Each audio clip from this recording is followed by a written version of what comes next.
Diz que, certa vez, um explorador muito desejoso de entrar numa determinada parte da floresta, embrenhou-se por ela e trazia nas suas costas uma mochila cheia de equipamentos. Tinha de tudo dentro daquela mochila, pesada, equipamentos, apetrechos, comida para não sei quantos dias, ferramentas, suprimentos, e ele entrou naquela floresta.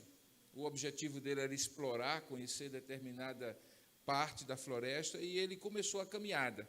E descobriu logo cedo que, com aquele calor e aquela umidade, aquele peso todo que ele trazia, estava lhe retardando a caminhada. Ele, cada dia que passava, cada momento que passava, ele ficava mais cansado, caminhava mais lento, e o peso ficava, a impressão para ele, mais pesado, porque ele estava cansado. E aí ele encontrou um nativo daquela região, que estava ali na floresta, e surpreendentemente pedindo a ele ajuda para conseguir chegar, talvez por um caminho mais curto.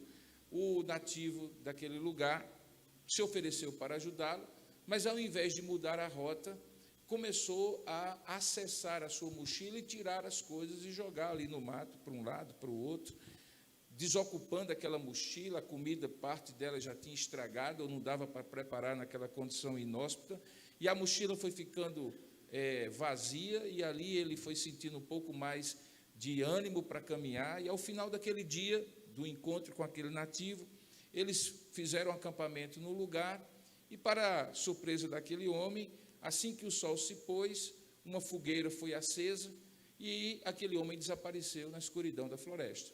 Daqui a pouco ele volta com uma caça e, para surpresa daquele homem, preparou a refeição.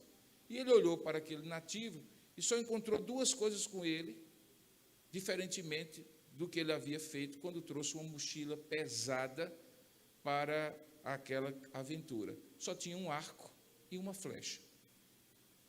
E com aquele arco e com aquela flecha, aquele homem foi capaz de mostrar para aquele explorador que, para determinadas aventuras e determinadas missões, quanto menos pesado nós estivermos e estivermos com coisas que realmente sejam úteis, nós seremos mais bem-sucedidos. Essa historinha que eu adaptei de umas outras, em outras versões, nos ajuda a pensar sobre o arco e a flecha que o cristão precisa. Nessa aventura que é a vida e o desafio de entrar por esta mata desconhecida, essa floresta desconhecida, e conseguir atingir o seu objetivo. Qual é o nosso arco e qual é a nossa flecha? Como nós vamos descobrir neste personagem, que no livro de Atos descobriu o arco e a flecha, nós vamos perceber que o arco é o poder do Espírito Santo. E a flecha é a missão que Deus nos dá.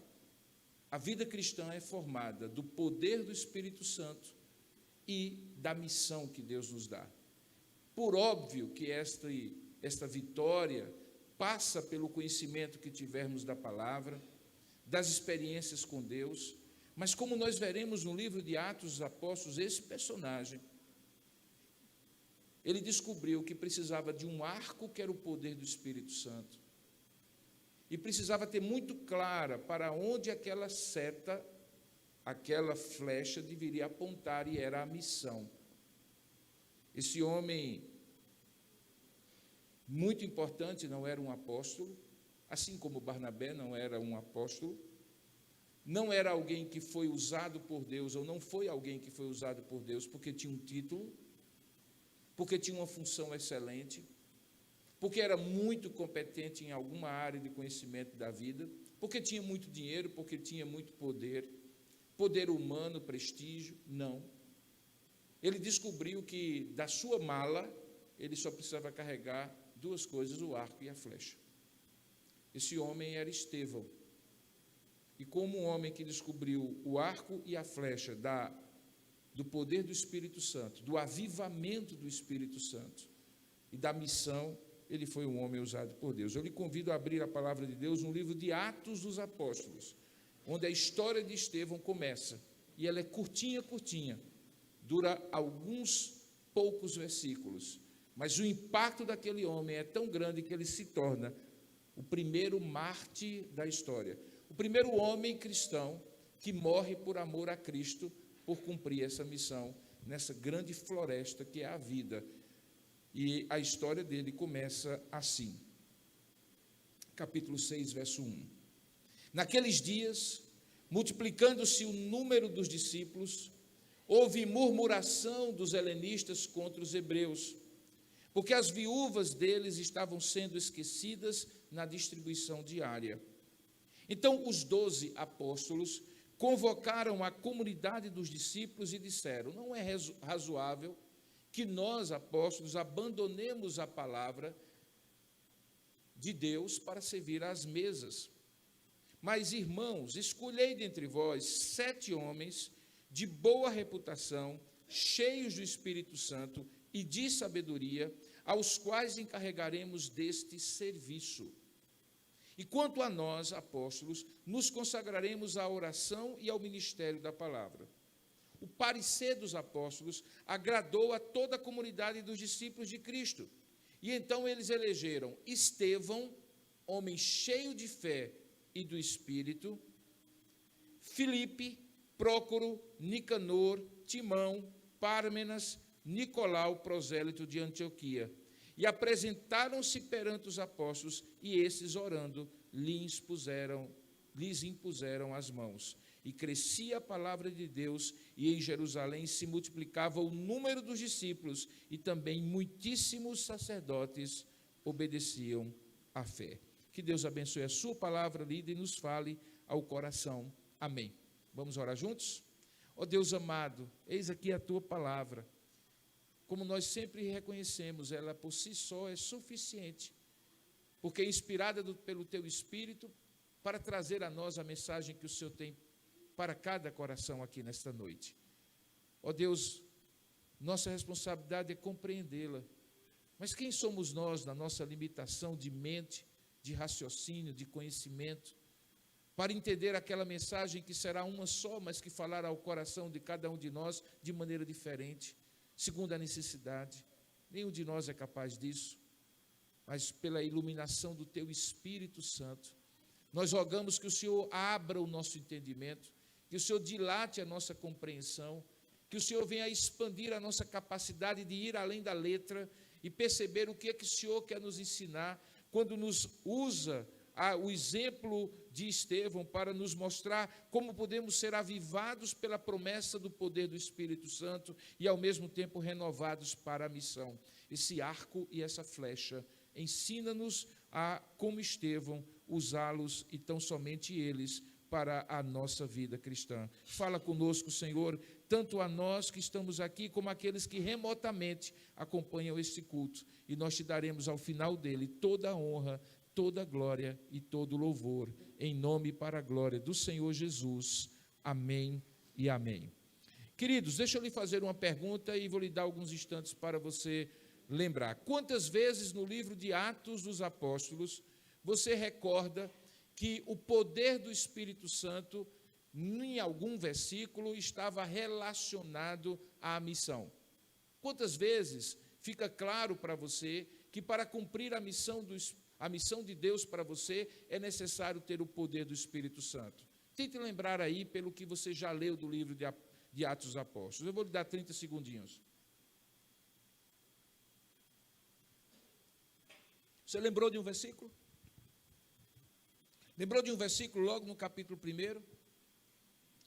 Quando Jesus ia ser assunto aos céus, e os discípulos ainda impregnados por aquela visão judaica da vida e da história, perguntaram ao Senhor Jesus: Senhor, será este o tempo que tu vais restaurar o poder e a glória do reino de Israel?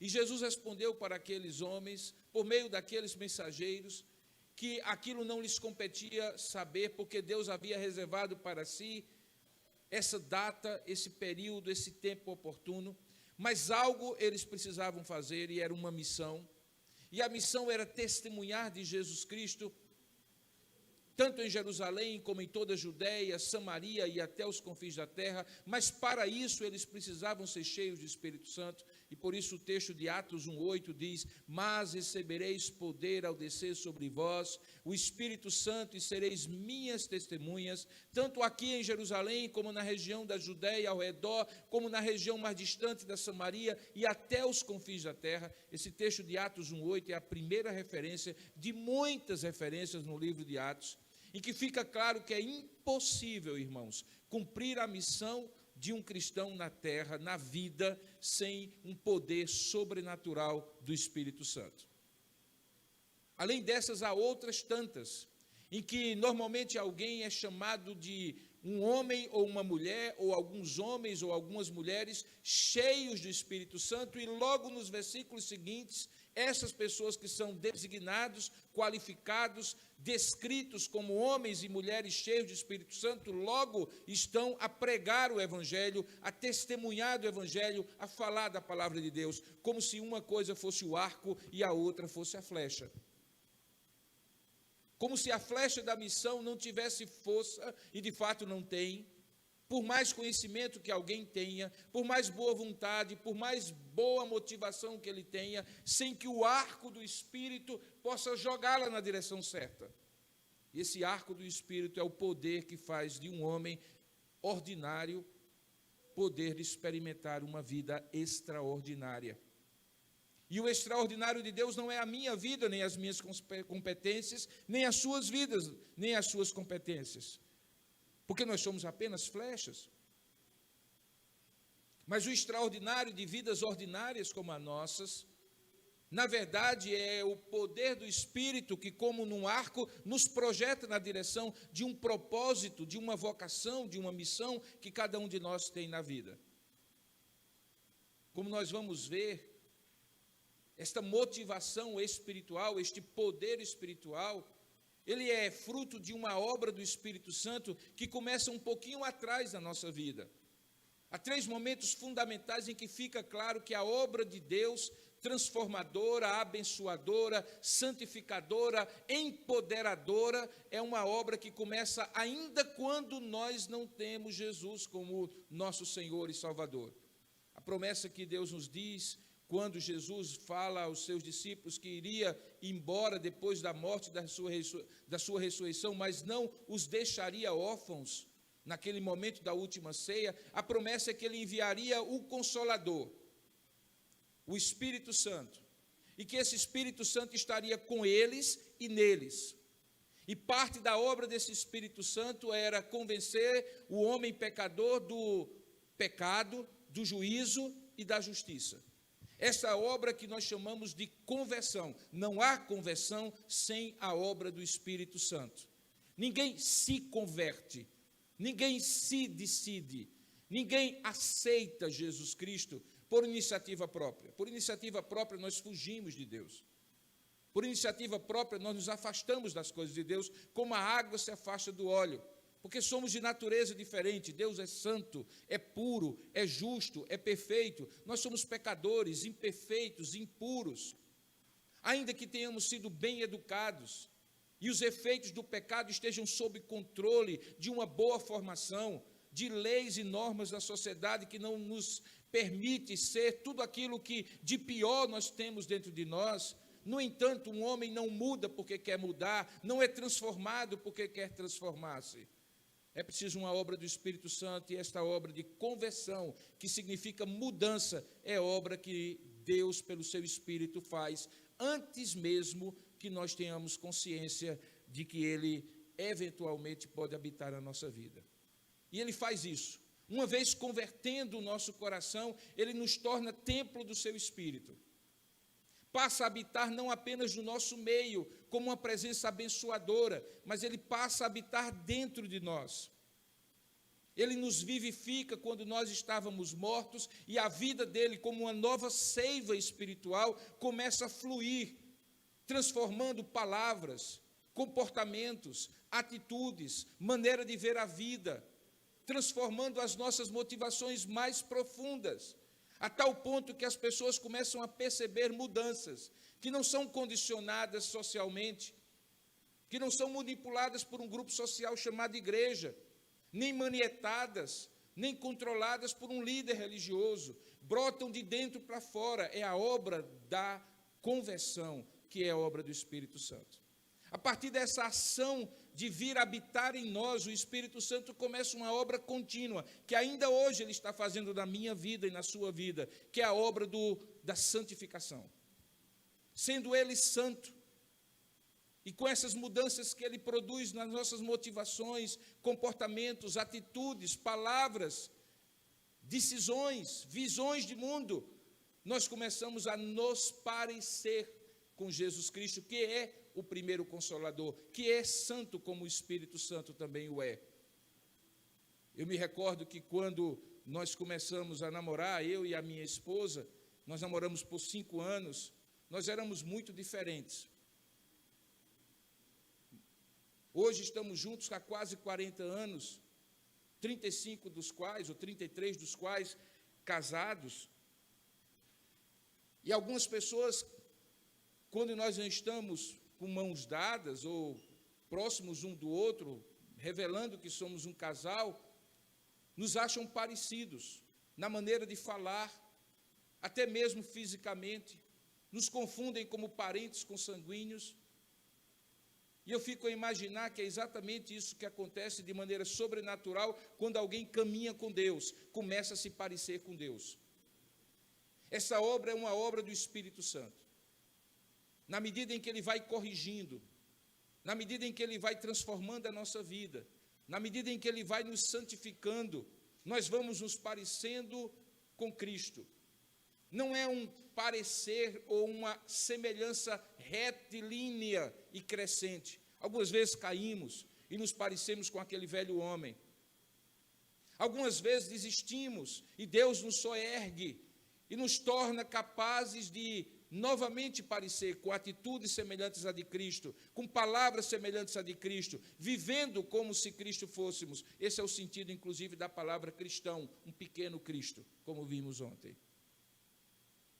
Tudo isso faz parte da obra santificadora do Espírito Santo. Mas há uma outra obra junto da santificação que transforma o nosso caráter, que é a obra do empoderamento, do avivamento, que nos permite continuamente, sendo cheios do Espírito Santo, não uma vez só, mas continuamente termos poder, autoridade, capacidade de, falando a palavra e vivendo a palavra, sermos instrumentos como flechas precisas e certeiras para cumprir a nossa missão. Não é uma obra que acontece depois, não é uma obra que acontece uma vez só, é uma obra contínua. Paulo, escrevendo aos Efésios, diz: sede continuamente cheios do Espírito Santo. Quando então, em Atos 1:8, Jesus disse que, quanto ao futuro, não cabia a eles saber quando seria a volta dele, mas que cabia a eles, uma vez sendo cheios do Espírito Santo, testemunharem dele, tanto em Jerusalém como em toda a Judéia, Samaria até aos confins da terra, ele estava falando que pela descida do Espírito Santo sobre a igreja, que acontece no dia de Pentecostes, cerca de 50 dias após a morte de Jesus, da Páscoa de Jesus, nós seríamos empoderados, capacitados, autorizados. Isso acontece com aqueles homens. Se você ler os primeiros capítulos de Atos, você vai encontrar que eles estavam, depois da morte de Jesus, trancados no cenáculo onde eles tinham feito a última Santa Ceia, com medo dos judeus.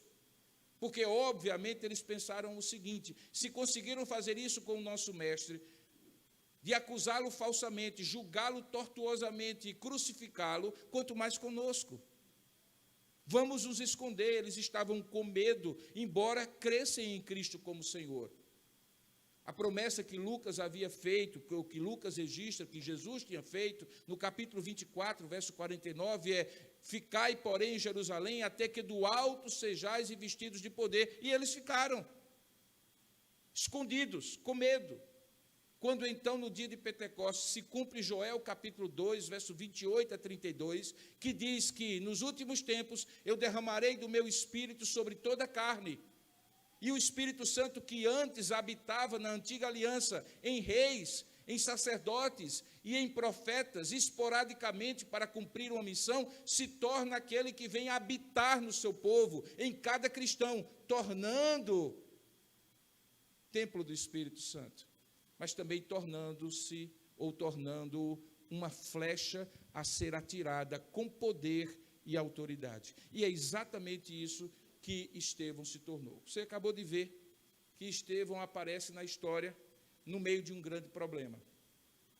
Uma das coisas curiosas do livro de Atos, da Escritura Sagrada de um modo geral, é que essa descrição, essa narrativa não é uma chapa branca, não é uma história oficial, no sentido de esconder os erros e os problemas que a igreja ou que os servos de Deus tinham. Você já encontra um deles. A igreja havia crescido muito em Jerusalém.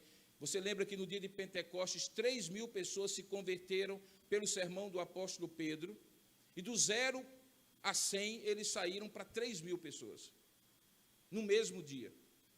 E dentro dessas 3.000 pessoas havia muitas viúvas. A tradição judaica é que nenhuma viúva, nenhum órfão pode ser desamparado, porque Deus é o pai dos órfãos e o marido das viúvas. Portanto, desde a antiga aliança, o povo de Deus sempre se cotizou para cuidar daqueles que não tinham ninguém para cuidar deles.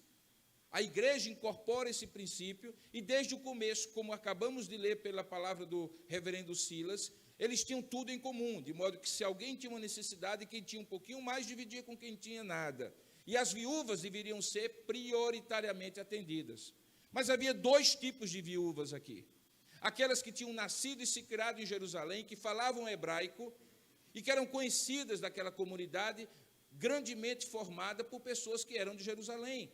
E havia aquelas viúvas que tinham vindo para o dia de Pentecostes, uma das 3 principais festas do povo judaico, de vários lugares do mundo. Isso está descrito em Atos capítulo 2.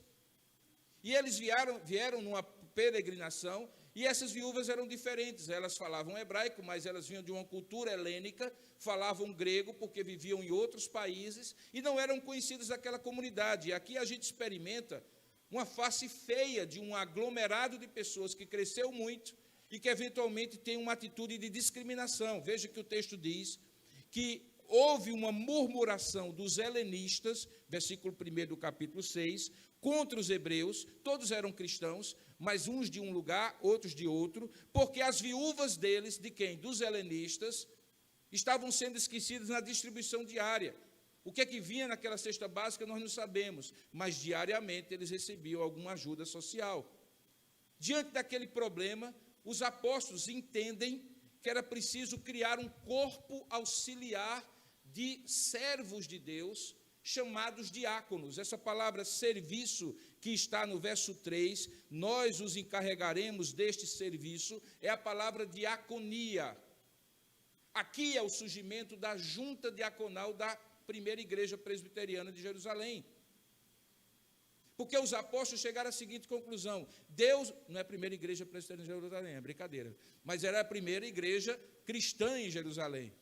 Os apóstolos chegaram à seguinte conclusão: não é correto, não é nossa vocação, que nós deixaremos a palavra e a oração, o cuidado espiritual do rebanho, para nos encarregarmos desse trabalho que é importante, mas é um trabalho mais social, um trabalho mais de logística, para que ninguém seja esquecido.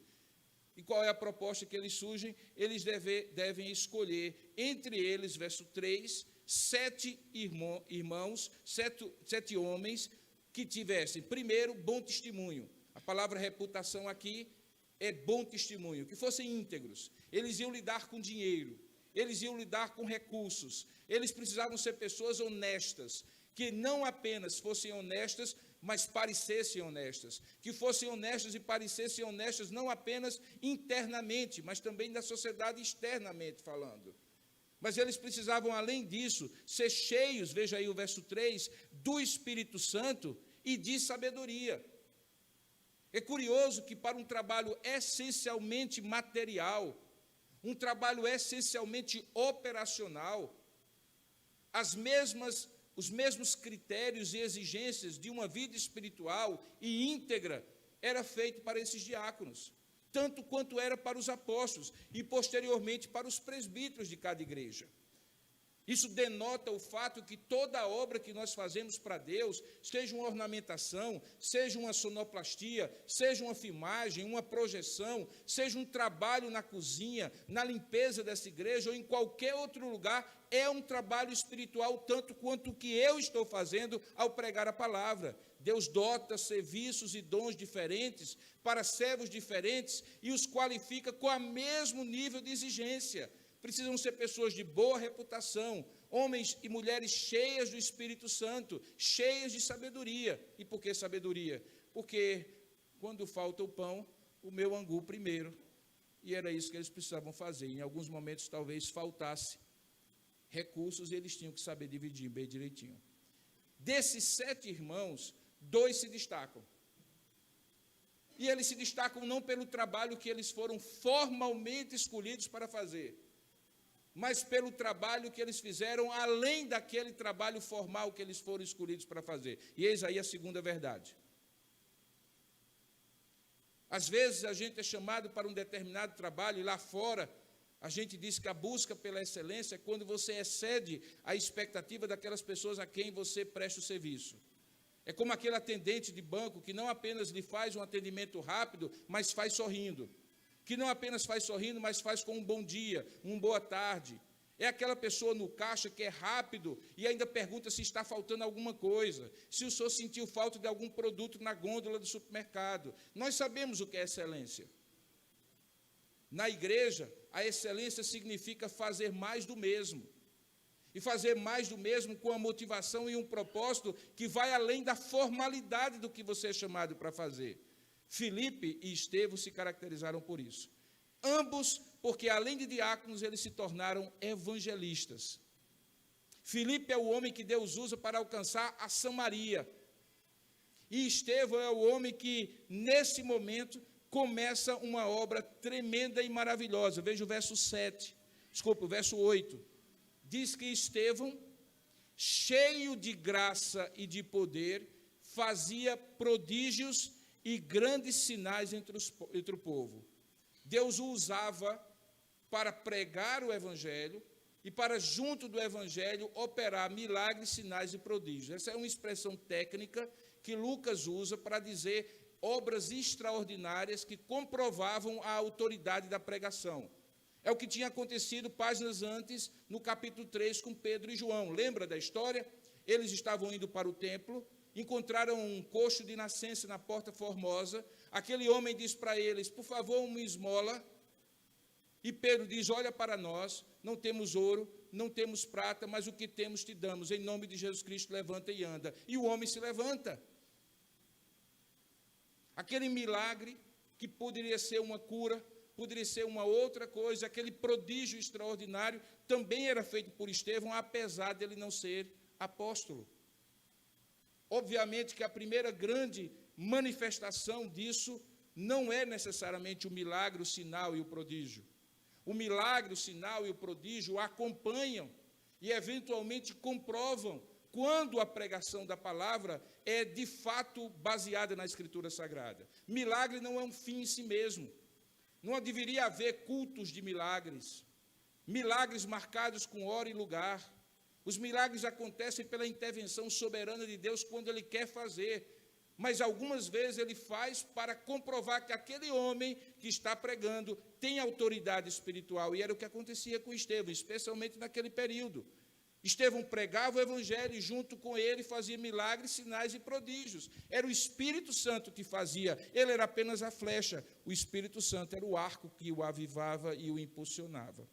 Pois bem, se é verdade que esse homem ficou destacado porque ele era além, eu fazia além do que o seu formal discurso ou objetivo de vida tinha, a primeira grande verdade é essa. A segunda grande verdade é o fato de que todo aquele que é impulsionado pelo Espírito Santo e é usado por Deus, pode ter certeza que vai experimentar oposição.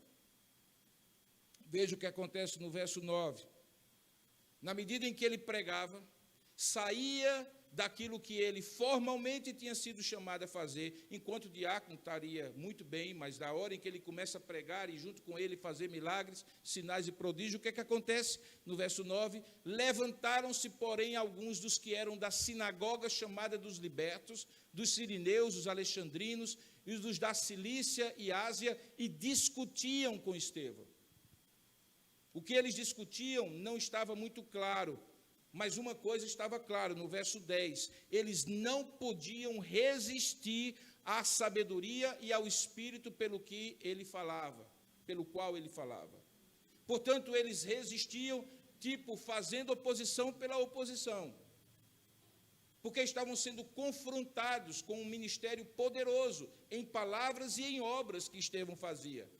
Eles eram inimigos de Estevão, tanto quanto os fariseus foram durante toda a vida inimigos de Jesus. Porque todo aquele que quer fazer a obra de Deus não gera apenas simpatia, amizade e cooperação. Frequentemente gera oposição, perseguição e dificuldades. Porque incomoda.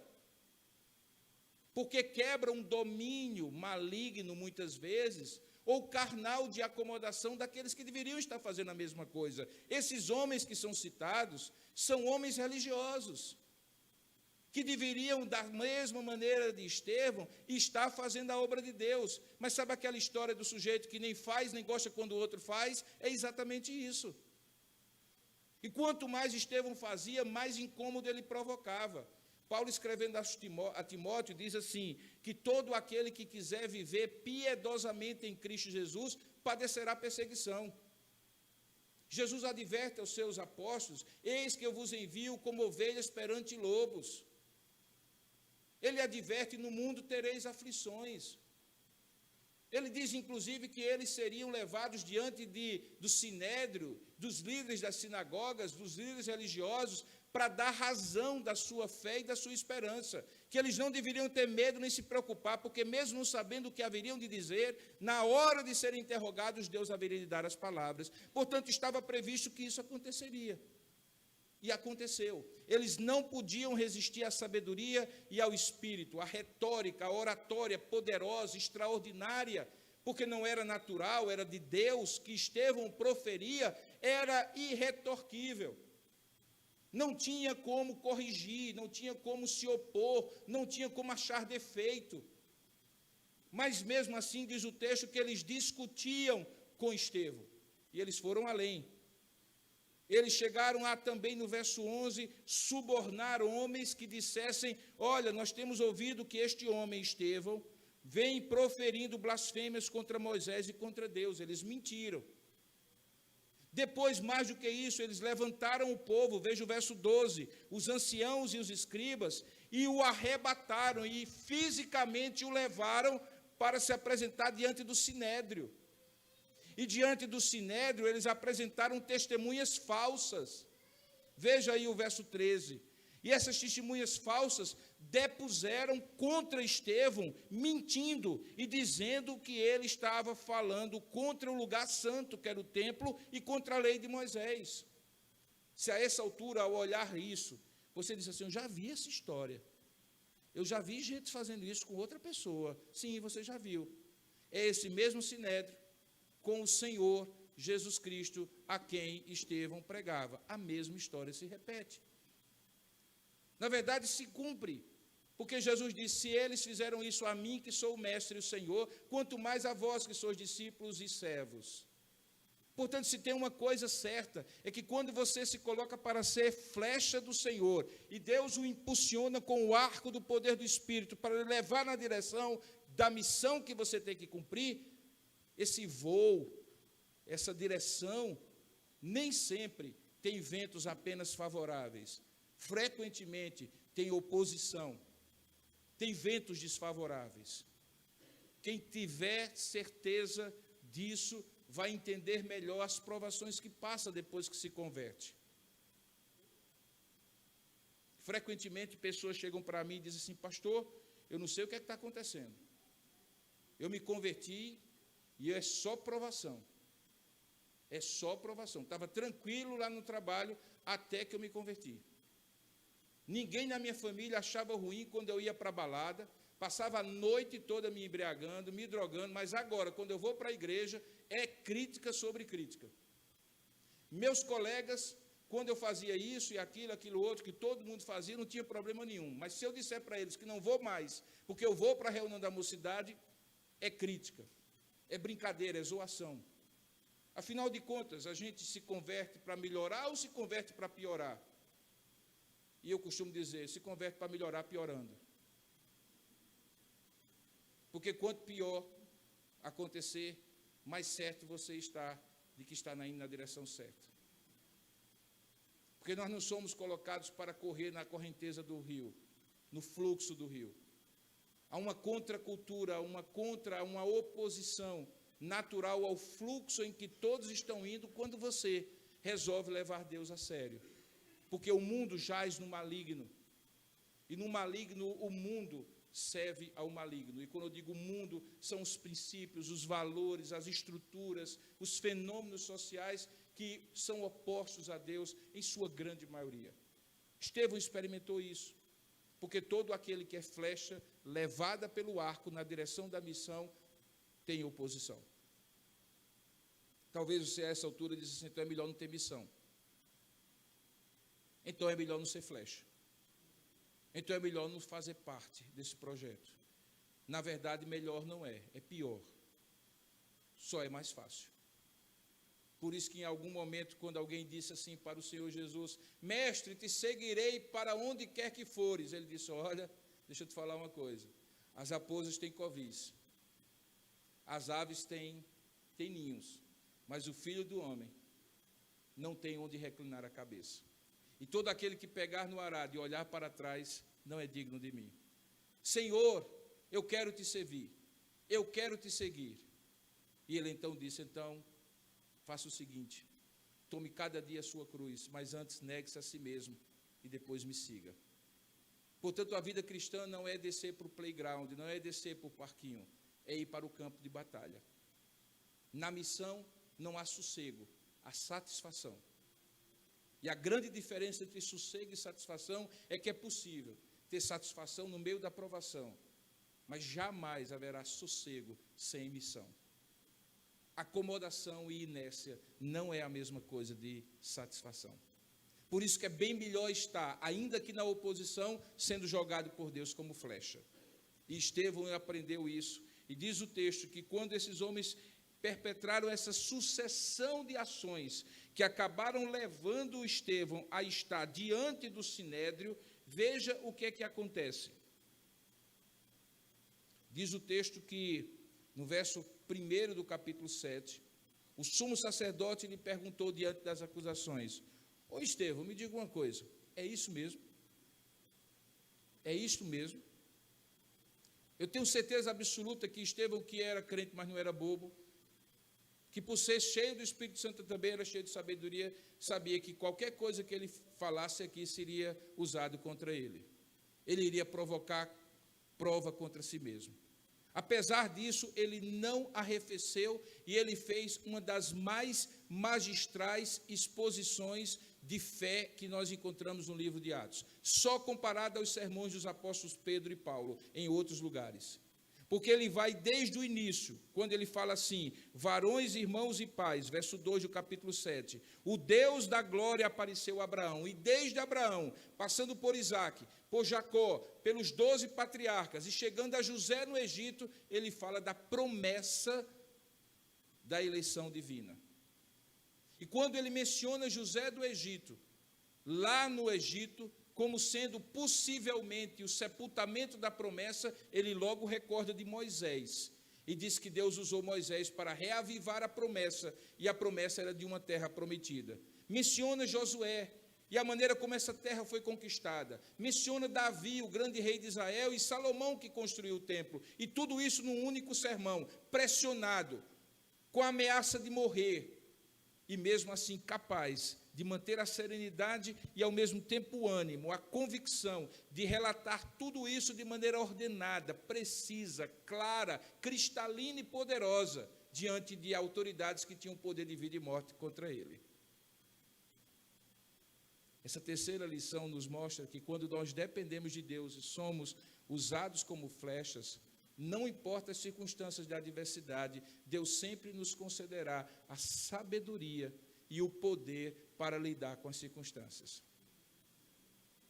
Uma das obras mais importantes nos primeiros anos de minha vida cristã, na década de 80, comecinho da década de 80, e que me empolgava muito, eu sempre gostei de ler relatos missionários, biografias missionárias, todas aquelas histórias maravilhosas de homens e mulheres de Deus, era a história do irmão André, que faleceu recentemente. Eu não sei quantos leram uma obra pequenininha que chamava-se O Contrabandista de Deus. O irmão André abriu e fundou uma missão chamada Portas Abertas. A missão Portas Abertas tinha um objetivo baseado no que ele fez durante muito tempo na época da Guerra Fria. Como nós sabemos, na época da Guerra Fria havia o Muro de Berlim e a cortina de ferro que separava os países sob orientação da União das Repúblicas Socialistas Soviéticas, que hoje é a Rússia, dos países ocidentais. Havia uma Guerra Fria entre o mundo ocidental e aquele mundo comunista. E uma das maneiras deles preservarem do lado de cá, oriental, da cortina de ferro, era impedir que valores ocidentais entrassem. E um dos valores ocidentais que eles não queriam que entrasse era a religião cristã, e, consequentemente, a Bíblia era proibida nesses países. Nós acabamos de orar por um missionário conhecido nosso, o reverendo Fernando Frinco, que voltou agora para a Romênia, um desses países onde não se podia entrar com Bíblia.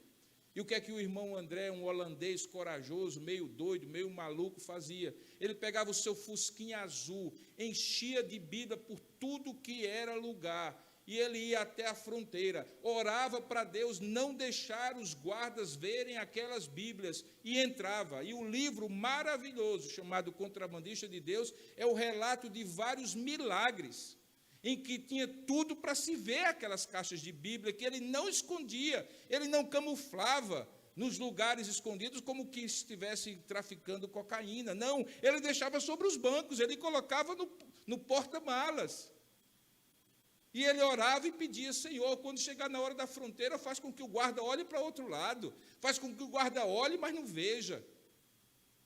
E a história mostra que esse homem contrabandeou milhares de Bíblias para aquelas igrejas subterrâneas que não podiam ter vida oficial e que se reuniam na casa dos irmãos e que não tinham Bíblia. Os relatos são maravilhosos. Hoje você tem Bíblia vermelha, Bíblia azul, Bíblia branca, Bíblia preta, Bíblia pequena, Bíblia grande, Bíblia da mulher, Bíblia do surfista, Bíblia do pastor branco, pastor preto, pastor azul. Tem Bíblia de todo tipo. Naquela época não tinha Bíblia, as pessoas rasgavam a Bíblia. Rasgavam as páginas, decoravam aquela página, trocavam no domingo seguinte, escondido na casa do outro, aquela página com a página que o outro irmão tinha decorado. E era assim que eles tinham uma Bíblia para 40 pessoas. E o que me chama mais a atenção é que, em alguns momentos, apesar da oração, o guarda viu. E os relatos mais extraordinários era como é que aquele homem explicava que estava levando para dentro da cortina de ferro Bíblias, material proibido. Eu não vou fazer um spoiler do livro, porque eu espero que você leia. Mas as histórias de que ele dizia e o argumento que ele usava eram extraordinárias. Ele não mentia. Ele chamava a Bíblia de tesouro da sabedoria. Esses livros são um tesouro da sabedoria. Muitos daqueles guardas nem imaginavam que ali estava a Escritura Sagrada. Porque algumas vezes, irmãos, em circunstâncias extraordinárias, Deus nos dá sabedoria extraordinária. Isso acontece na faculdade, quando você resolve ser crente em Cristo e se coloca numa posição ou numa condição de dizer simplesmente: eu creio em Cristo. E isso hoje é cada vez mais hostilizado, estranhado, porque vivemos numa época de muita secularização, em que parece ser algo ruim crer-se em Deus, independentemente de que Deus será. Só o simples fato, eu falava hoje com uma pessoa que disse que no cartão, no programa de formatura dessa pessoa, queriam trocar o nome de Deus no agradecimento pelo nome de um ente superior ou uma entidade superior. Como se a mera menção de Deus fosse algo afrontoso para as pessoas. Esse mundo que a gente vive, que em algumas circunstâncias a gente vai ter que ser uma flecha, mas uma flecha com sabedoria. Ele prega esse sermão incrível, que passa todo o capítulo 7. É um sermão que gasta o capítulo 7 inteiro. Quando chega no versículo 54 do capítulo 7, diz o texto que, ouvindo eles isto, ou seja, a pregação de Estevão, eles se enfureciam no seu coração. E olha a expressão de Lucas, eles rilhavam os dentes de raiva contra Estevão. Mas olha o verso 55. E olha onde é que está o arco do poder de Deus naquele homem naquela hora. Mas Estevão, cheio do Espírito Santo, fitou os olhos no céu e teve uma visão.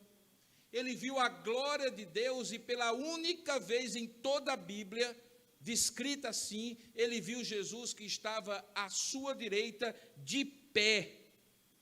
Ele diz, eis que vejo os céus abertos e o Filho do Homem em pé à destra de Deus. Todas as vezes que Jesus é descrito ao lado do Pai, ele está sentado, intercedendo por nós. Mas aqui, como que figuradamente dizendo, eu estou aqui, e eu estou pronto a lhe receber, porque você vai ser martirizado por amor ao meu evangelho, eu estou de pé como alguém que comanda um exército e que está recebendo um combatente valioso que vai tombar em combate. Diz o texto que, de fato, eles clamando em alta voz, verso 37, taparam os ouvidos e unânimes arremeteram contra ele, lançando-o fora da cidade, o apedrejaram.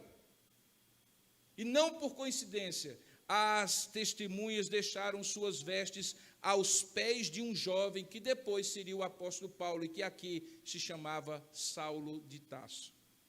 Apedrejaram Estevão, verso 59, e enquanto apedrejavam, olha o que é que Estevão faz. Ele invoca Deus e diz assim, Senhor Jesus, recebe o meu espírito, e continua dizendo assim, Senhor, verso 60, não lhes imputes este pecado, e com estas palavras expirou ou adormeceu. Novamente, se você achar alguma coincidência aqui, não é mera coincidência. Porque a grande verdade desse texto é que o poder de Deus que estava sobre Estevão, que estava cheio do Espírito Santo, não apenas dava sabedoria, coragem, ousadia em meio à tribulação e provocações, perseguição e oposição, e mesmo na hora do apedrejamento, o que Estevão se tornou foi um homem mais parecido com Jesus. Se você voltar a sua página um pouquinho mais, no último versículo do capítulo 6, veja o que é que os homens veem em Estevão. Diz o texto que todos estavam assentados no sinédrio, verso 15 do capítulo 6, fitando os olhos em Estevão. O que é que eles viram?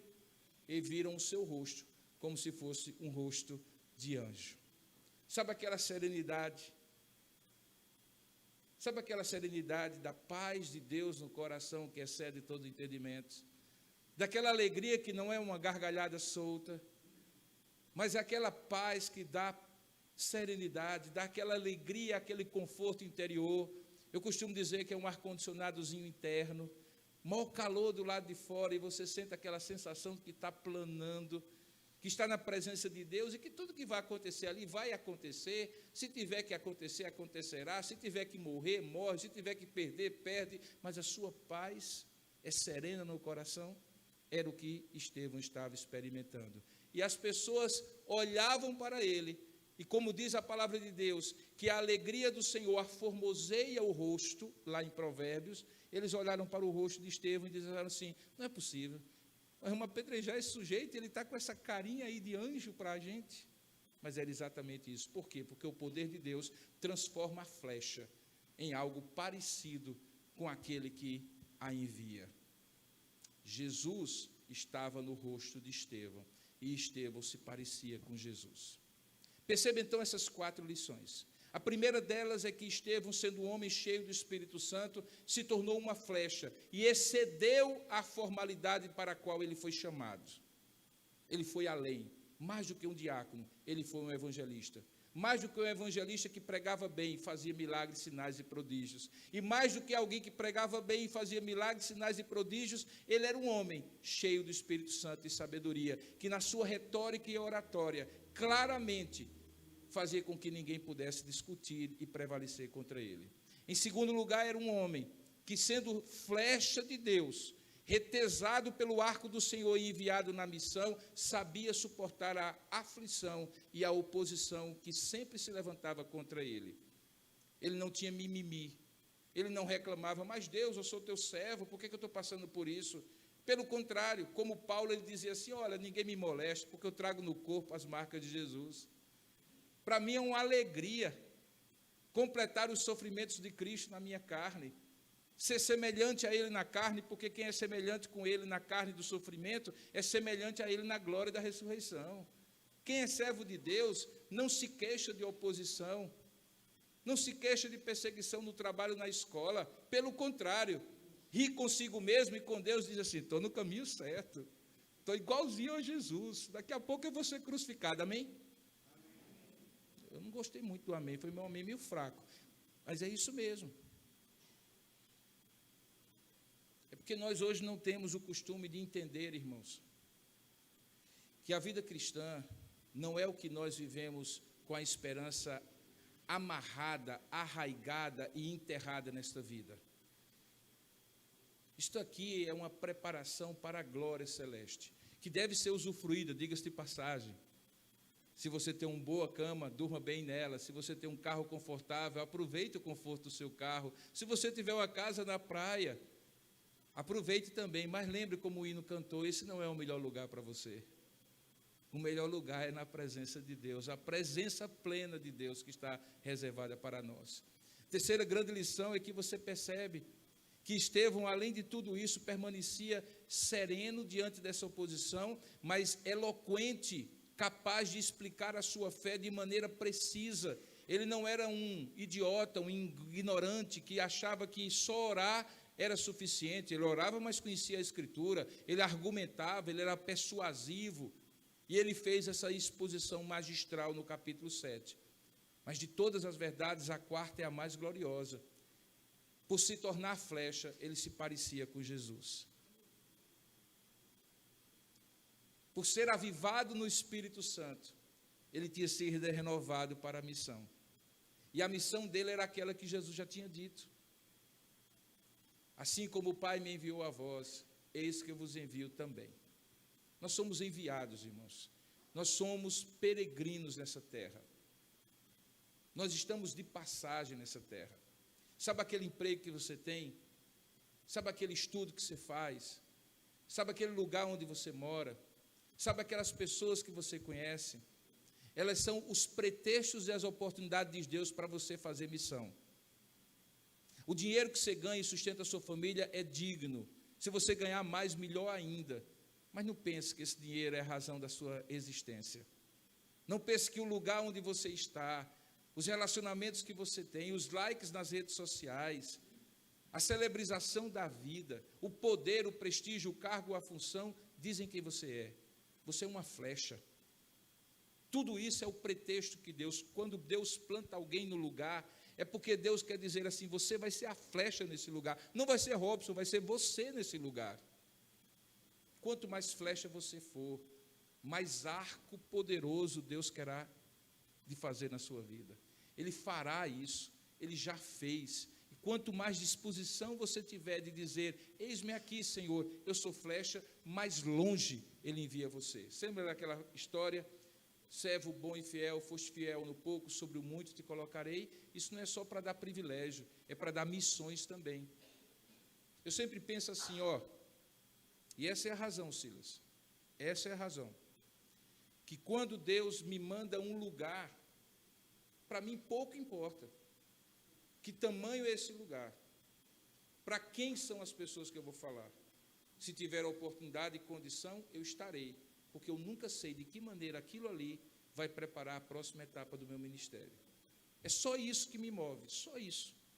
E é por isso que eu digo sim ao seu convite ou ao convite de qualquer pessoa. Porque para mim pouco importa se eu estou falando para 10 mil pessoas. em São Paulo, ou se eu estou falando para a sua igreja aqui em Volta Redonda, ou para a minha igreja lá em João Pessoa, ou para os ribeirinhos da Amazônia, quando nós tivemos em julho passado, gente simples que nunca tinha visto o que nós fomos enviar para eles, e que nós evangelizamos 12 horas subindo no Rio Solimões, porque nós somos flechas, e flechas não dizem para onde vão, quem manda é o arco, e o arco manda com poder para a gente ir onde Deus quiser que a gente vá. Você é uma flecha. Estevão era uma flecha. E agora eu vou juntar os dois personagens. E se você aprendeu bem a lição, você vai lembrar de ontem. Como é que começa a história de Barnabé? A história de Barnabé é mencionada nos capítulos anteriores, mas no texto que nós lemos, no capítulo 11, se você agora for para lá, você verá, no capítulo 11, verso 19, como foi que eu comecei o sermão de ontem. Olha o que é que diz. Então, os que foram dispersos por causa da tribulação que sobreveio a quem? Barnabé e Estevão eram ambos flechas. Um foi levado até um destino, e daquele destino outro teve que assumir, e quem assumiu foi Barnabé. Não haveria Barnabé se não tivesse havido a perseguição de Estevão. Você entende? Você entende que você não sabe que semente você vai lançar e vai florescer? Que pessoa com quem você vai conversar e vai entregar a sua vida a Jesus Cristo? Por isso que eu tenho que falar para todo mundo. Você entende que não há serviço que você diga assim, não sei se vale a pena, você é flecha. Flecha não diz o que vale a pena, flecha apenas diz, eis-me aqui. O arco é quem envia. Portanto, se você tiver que morrer, como Estevão morreu, lembre-se de maneira muito clara o que a palavra de Deus nos diz, que o grão de trigo, se ele não morrer, ele fica só, mas se ele morrer, ele dá muitos frutos. Nesses dias difíceis que nós passamos nesses últimos tempos, onde muitos se levantaram numa defesa encarniçada da liberdade religiosa, que é um valor importante para um Estado democrático de direito como o nosso, e que nós devemos lutar por ela. Em alguns momentos eu vi que no meio da defesa havia também muito mimimi, como se os cristãos quisessem viver uma vida boa, sem nenhum tipo de perseguição. Eu acabei escrevendo um artigo que vai se transformar no livro, cujo título é Por que se queixam os cristãos? Uma teologia do martírio e da missão. Por que nós nos queixamos? Se nós somos peregrinos e passageiros nessa terra, somos apenas flechas. Amanhã de manhã, o aniversário da igreja terá se encerrado nesse final de semana. Você estará em casa, ou no trabalho, ou na escola. O que você será lá?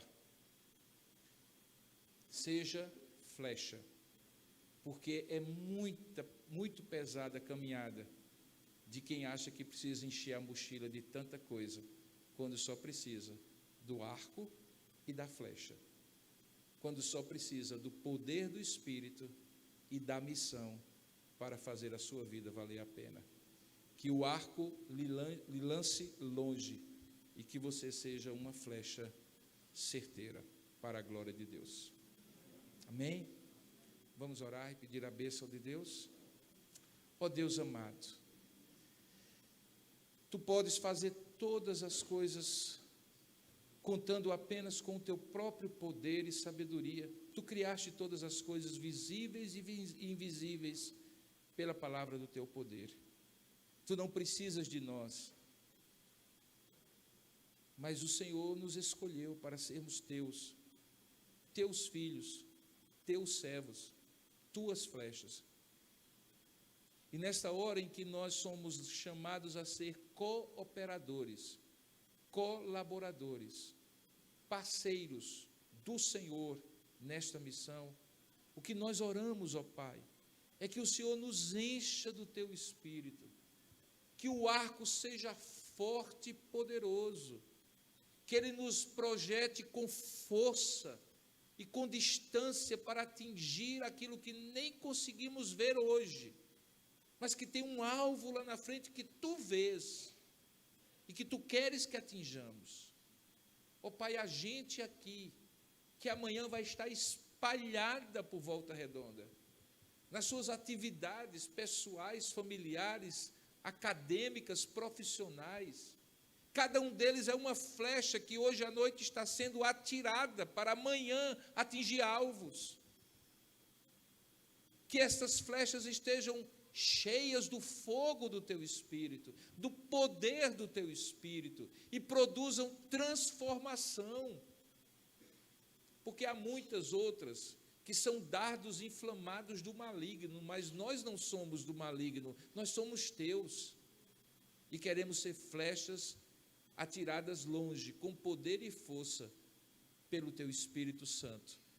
Aviva, Senhor, a tua obra no nosso coração, enche-nos do teu Espírito, nos capacita com sabedoria, com resiliência diante da oposição e da perseguição, nos transforma para que sejamos serenos e calmos quando estivermos diante de pressão para pregar e testemunhar do teu Evangelho, e dá-nos a alegria, Pai, de, se preciso for, perdermos tudo, mas não perdermos o Senhor, porque se tivermos tudo, mas não tivermos a Ti, a vida não terá sido vivida como uma flecha enviada pelo arco do Senhor.